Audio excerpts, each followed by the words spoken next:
Selamat sore pemirsa TVRI Kalimantan Barat yang budiman. Wei Te Tong Tien, salam dalam kebajikan.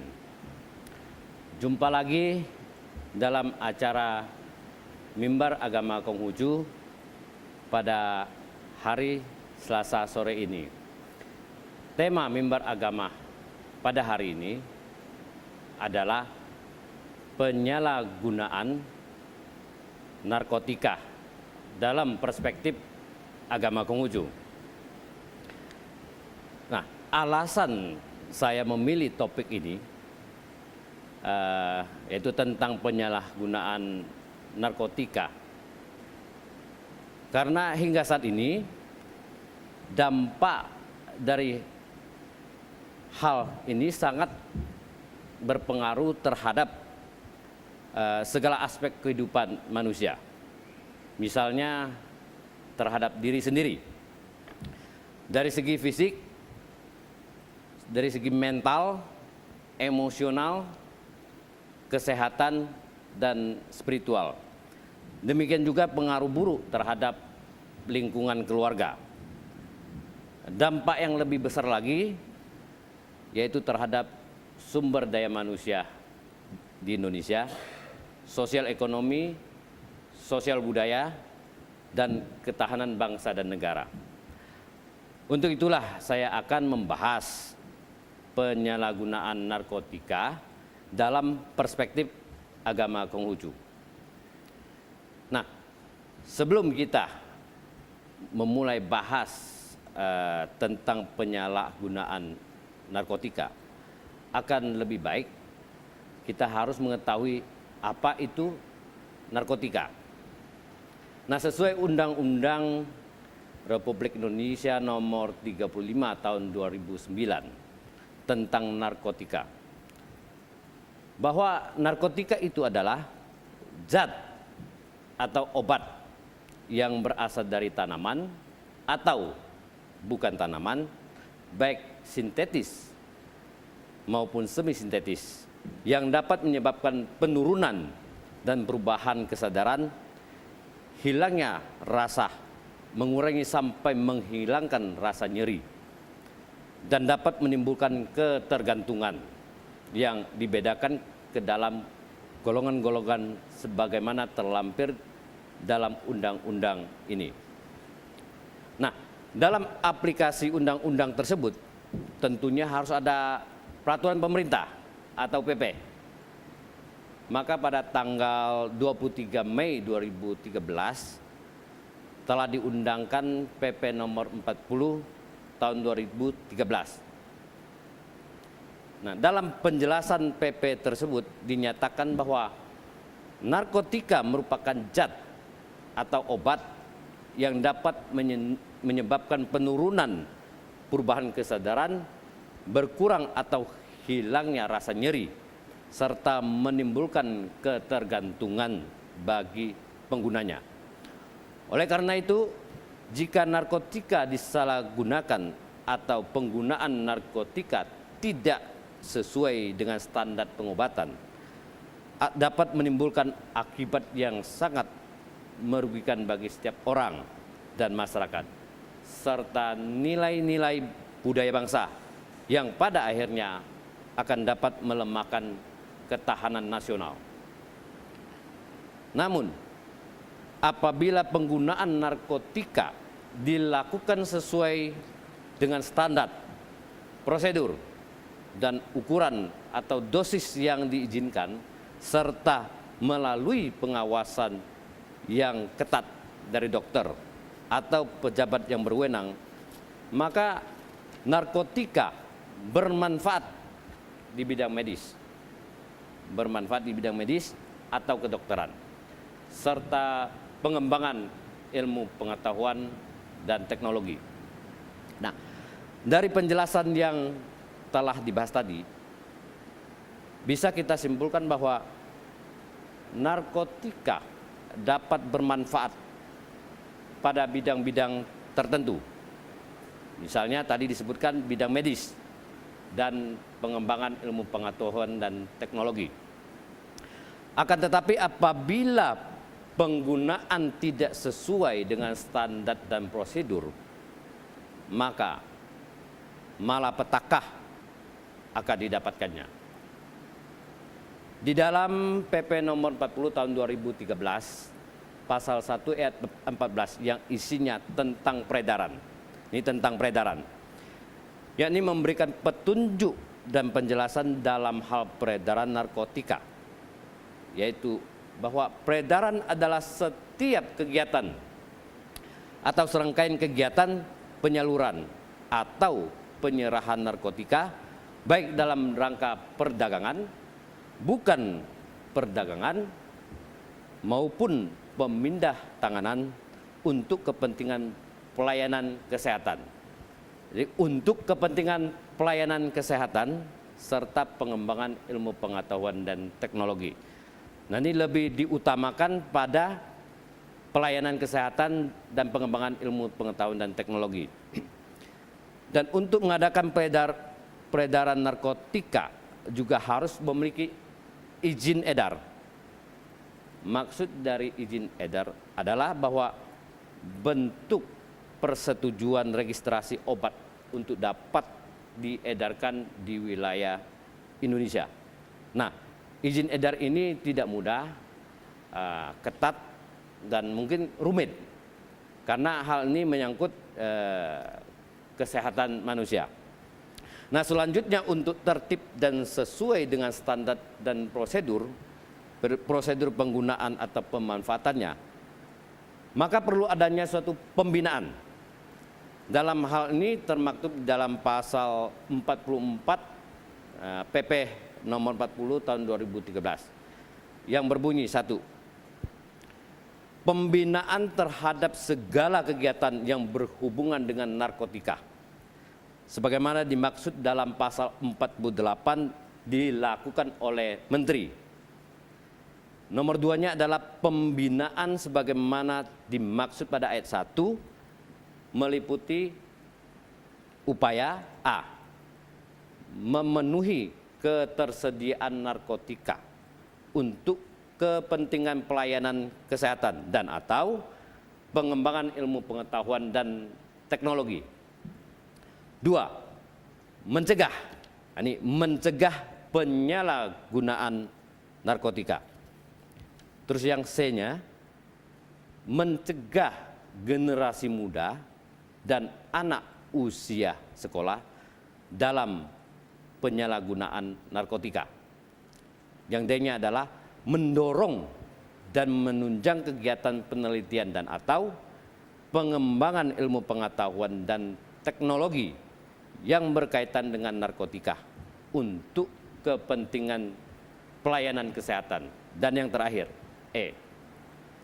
Meningkatkan kemampuan lembaga rehabilitasi medis bagi pecandu narkotika, baik yang diselenggarakan oleh pemerintah maupun oleh masyarakat.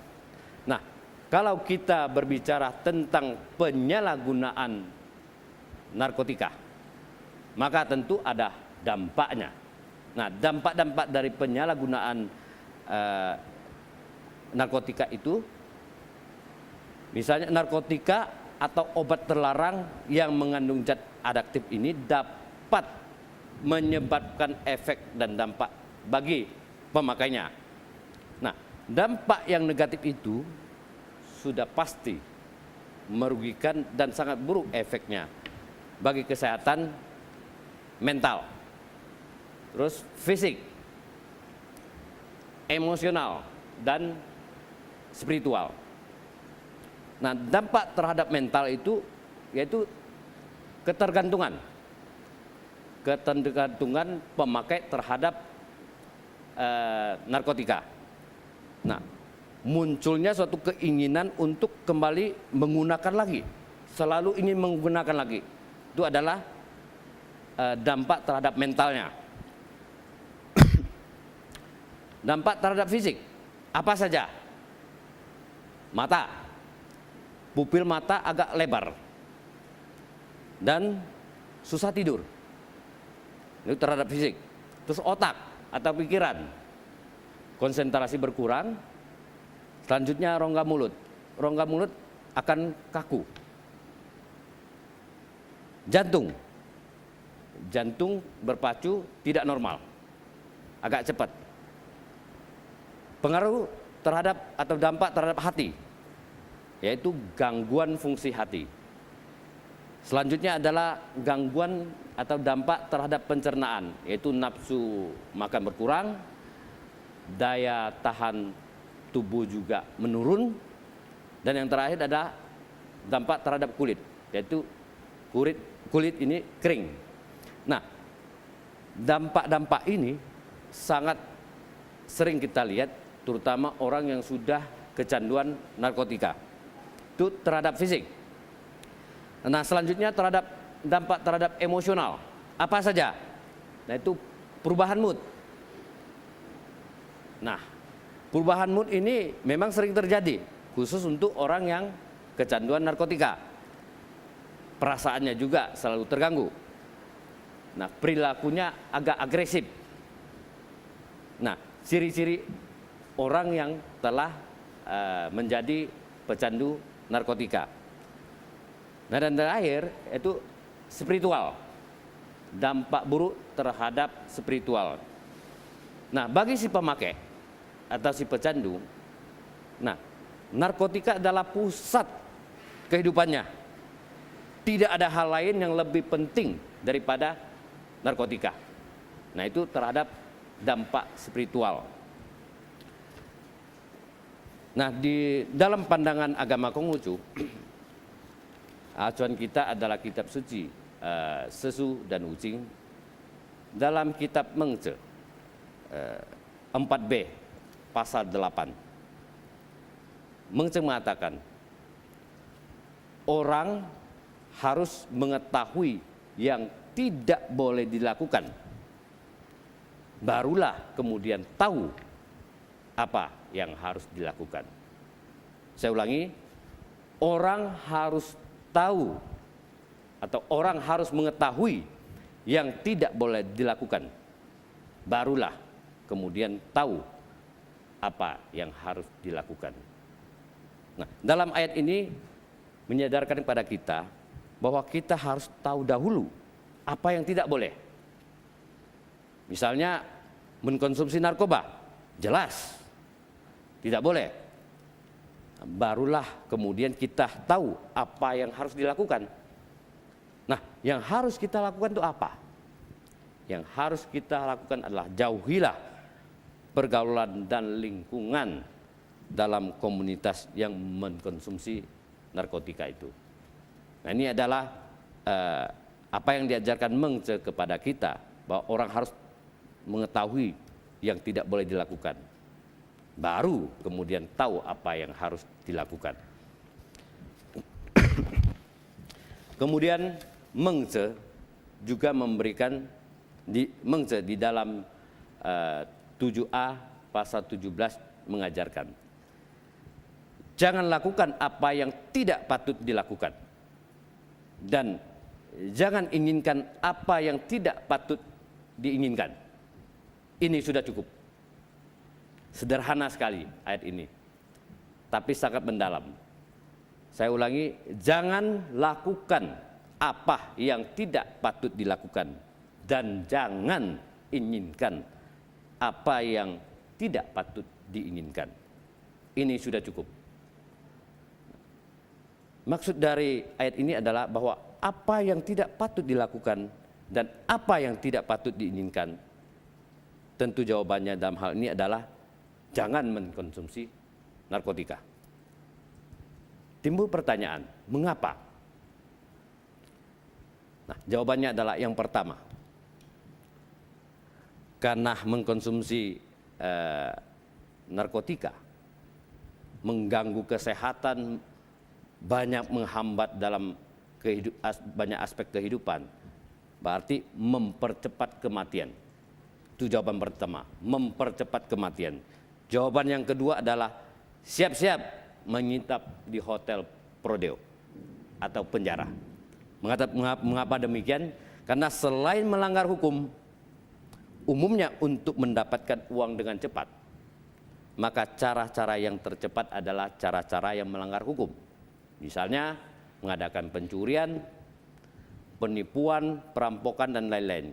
Karena sudah ketagihan dengan narkotika, nah akhirnya tidak tahan untuk membeli obat tersebut, maka mencari cara yang tercepat untuk mendapatkan uang.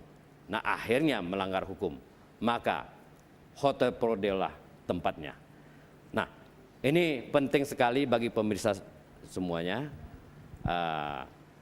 Ajaran Meng Tze sudah memberikan suatu acuan bagi kita, jangan lakukan apa yang tidak patut dilakukan. Demikian juga ayat lain dalam Meng Tze 2b pasal 4 ayat 5 mengatakan, celaka dan bahagia tiada yang bukan dicari sendiri. Celaka dan bahagia tiada yang bukan dicari sendiri. Maksudnya adalah bahwa diri sendiri adalah kunci dari kehidupan pribadi kita. Bukan orang lain, bukan tetangga, bukan teman, tapi diri kita.